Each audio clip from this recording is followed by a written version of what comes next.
ఆ వల్లీ దేవసేన సహిత సుబ్రహ్మణ్యేశ్వర స్వామి వారి దర్శనము చేసినంత మాత్రం చేత మనస్సు లయమైపోతుంది. ఆయన ఎంత ముగ్ధమోహనమైనటువంటి స్వరూపం అంటే, సాధారణంగా సుబ్రహ్మణ్యేశ్వర స్వామి వారి యొక్క చిత్తరువుని ఎవరైనా ఇలా చూశారనుకోండి, ఆయన మూర్తిని ముద్దులు మూట కట్టేస్తున్నాడండి అంటారు. ఎంత అందంగా ఉంటాడంటే ముమ్మూర్తుల వాళ్ళ అమ్మగారి పోలిక, మరో మాటలో చెప్పాలి అంటే పార్వతీదేవి పోలిక.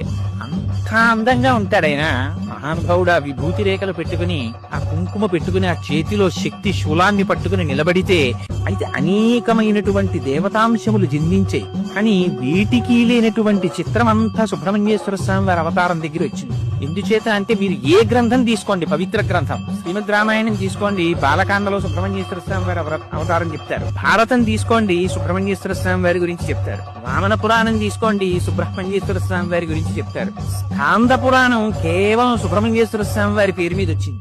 ఆ వల్లీ దేవసేన సహిత సుబ్రహ్మణ్య